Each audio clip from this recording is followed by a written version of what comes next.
Alright, let's do some practice. You are going to make your guess and write covalent or ionic on the line for each example, and then just check and make sure that you got it right. So, covalent or ionic is NO2, the bond between NO2, covalent or ionic. Make your guess. Use your periodic table as you need. Alright. If you look, N is a nonmetal. O, also a nonmetal. We know the bond between two nonmetals would share. That makes it a covalent bond.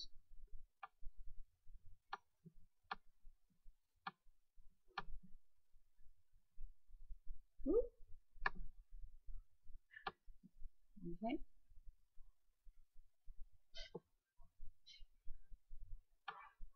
H2S, here's your periodic table. Is H2S ionic or covalent? Make your guess.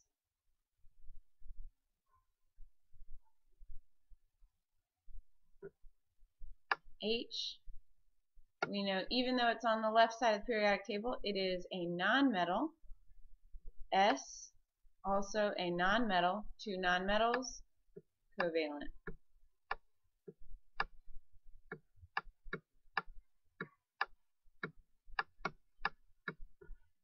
Okay. SO4.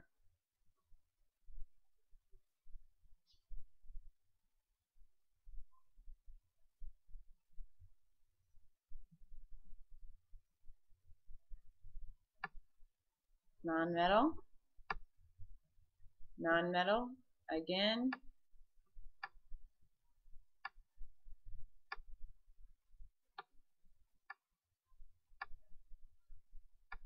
Covalent.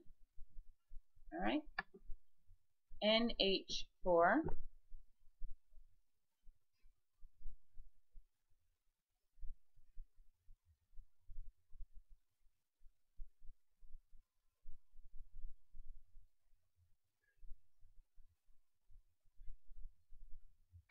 Nonmetal. Nonmetal. Apparently I chose a whole lot of covalent bonding examples, so covalent again, two nonmetals. Next, KCl.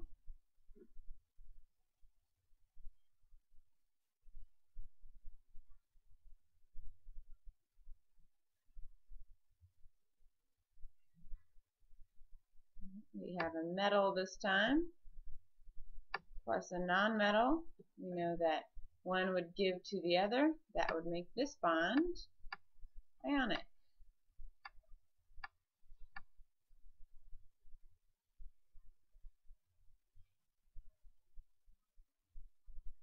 All right. KH.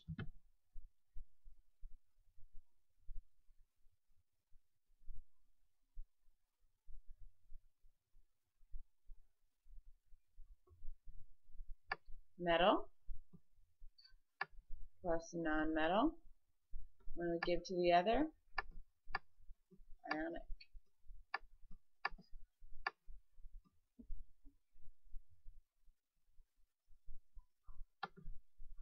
All right, last example, CO2.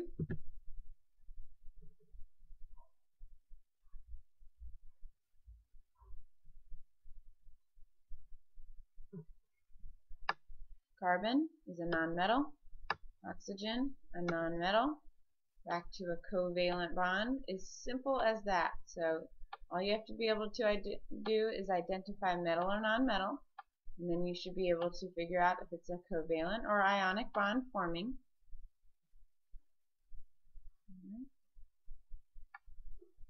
Alright, let's talk about Lewis dot diagrams for a second, and then we're going to do a couple practice of these. So Lewis dot diagrams is simply a way that we portray bonding. We use these to show or to then figure out how bonding would work. So if we look, we're going to draw a bunch of dots is what we're going to do. So they are diagrams to help portray bonding.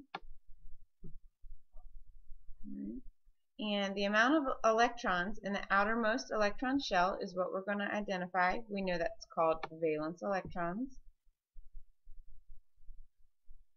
And the symbol, so you're going to draw the symbol, which, for hydrogen is H, oxygen O. The symbol represents the center, also known as the kernel, the center of the atom.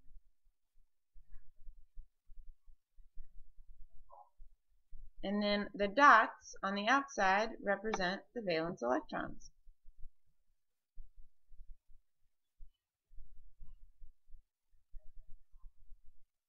Again, you're going to use your periodic table and the group number to figure out how many valence electrons there are. And then you can draw the different examples. So if we look at this next page, this is showing us the order that we draw our dots. So if we were to draw, if our element were to have one valence electron, we would draw it right here. So we would write the symbol, and if we were talking about xenon, write the symbol for xenon with 1. If xenon had 2, you would draw one dot there, and then the second dot would go here. If xenon had 3, one dot here, and one over here. So as you can see, you're kind of making a counterclockwise motion here. Alright, so if xenon had 4, the fourth would go right here.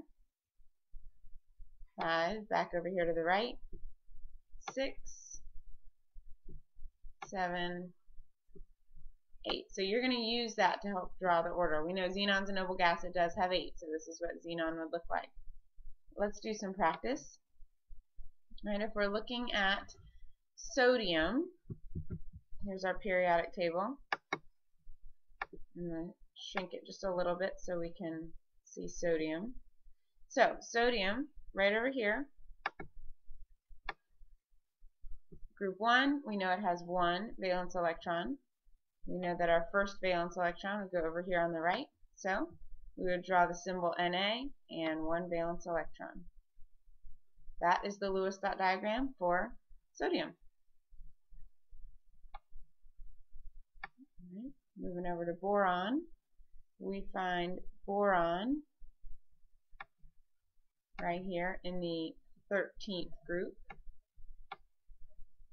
If it's in the 13th group, we drop the 1, we end up with 3 valence electrons. So back to our numbers, we're going to do 1, 2, 3. 1, 2, and 3. That would be the electron dot diagram for boron.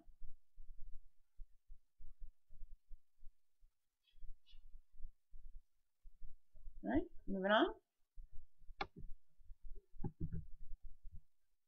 We are looking at oxygen. Again, I'm going to shrink this so we can see. Looking at oxygen here. If you find oxygen, we're looking at group number 16. Group 16 would indicate 6 valence electrons. So, in counterclockwise order, 1, 2, 3, 4, 5, 6, and our electron dot diagram for oxygen.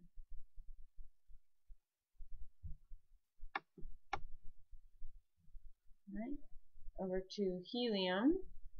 We find helium in the 18th group right here at the top. However, we know that helium is an exception to the rule. Helium actually only has 2 valence electrons, so we're going to draw only 2 dots.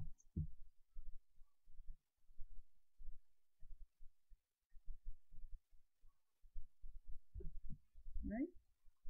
So those are some examples for you of Lewis dot diagrams or electron dot diagrams. Both mean the same thing. And that should complete your notes.